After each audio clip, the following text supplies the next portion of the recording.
Over the past 2 years, I can't believe that I've been walking around on bail. I'm a housewife, I'm a mum, and they made me feel like New Zealand's most wanted.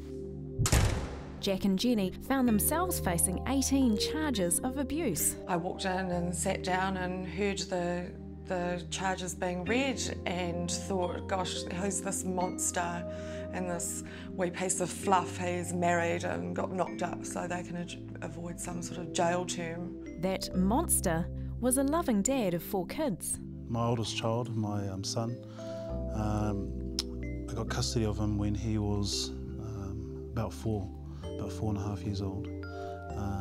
He was out of control with his mother, and she decided to send him back up to me. Even with the security of a stable home, their son's behaviour remained a challenge. There was 2 incidences where my oldest son actually attacked me.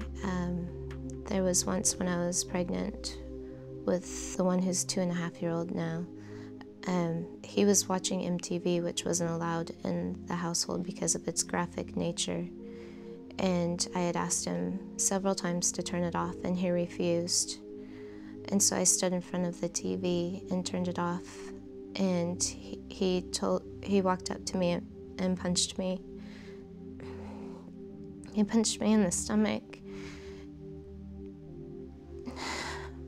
and said that he hoped that the baby would die.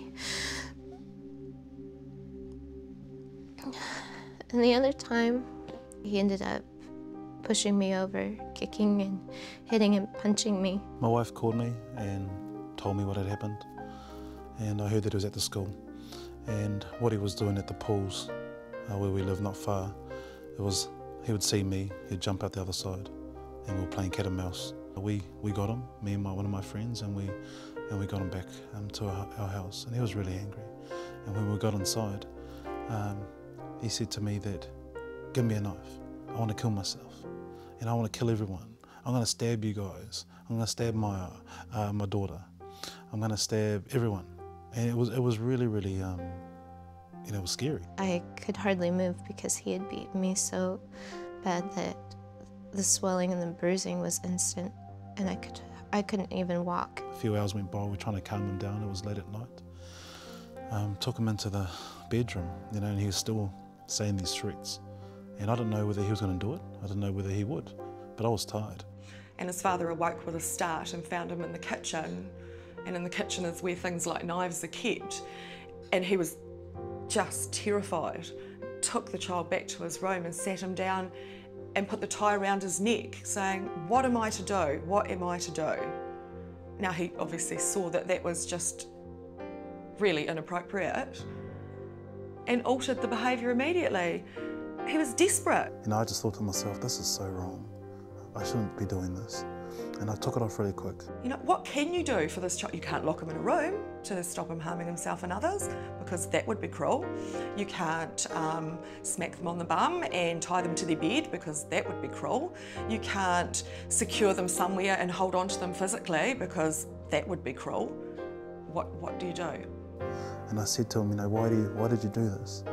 And he said that he's sorry, that he just gets angry. SIFs turned up on a Friday night and took the youngest 2, and I begged them to keep them together because the youngest was only 1 at the time and he was still breastfeeding.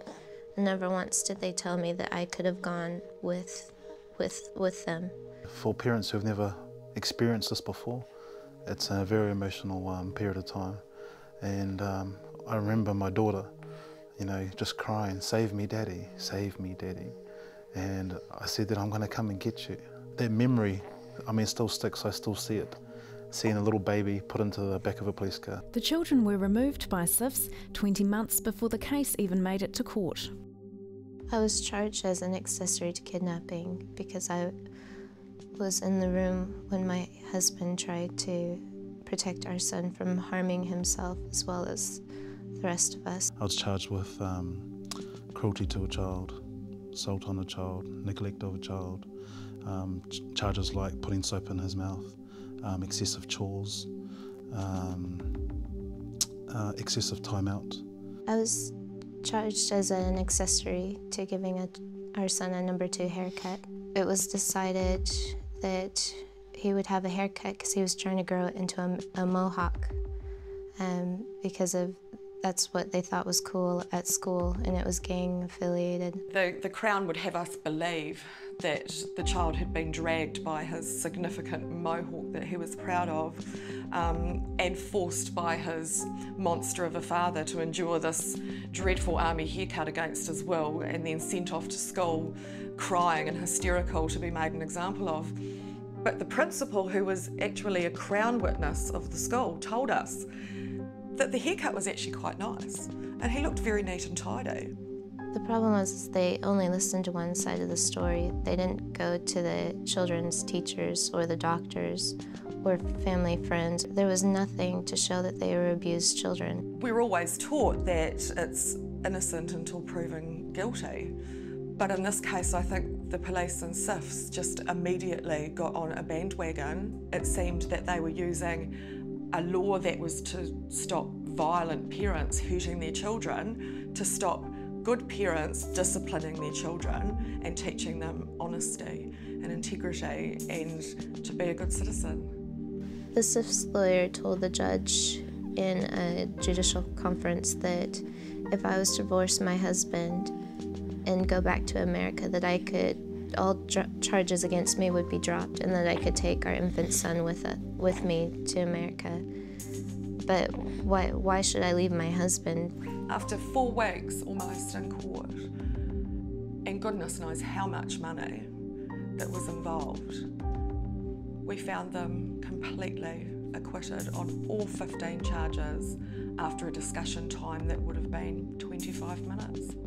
I just started breaking down crying because finally the truth was coming out, and I finally felt free, and I didn't have to worry about my husband going to jail and having him in jail and our family torn apart. I was embarrassed.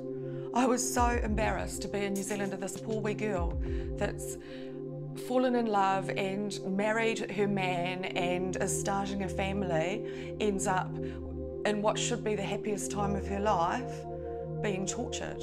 Who really was cruel? My oldest son, who's now 14, I haven't seen him in 2 years because I'm not allowed to.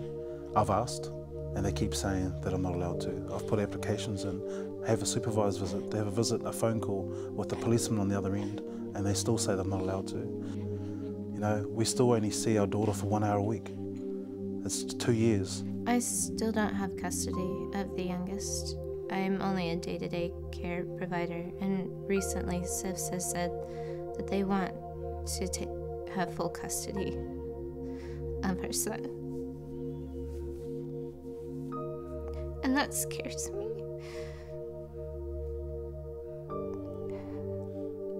Because we are his parents and we're supposed to be raising him, not SIFs. And we were criminalised and we were charged, we were prosecuted, and our family has been ripped apart because of this law. I'm now struggling to accept that this couple don't have their children back.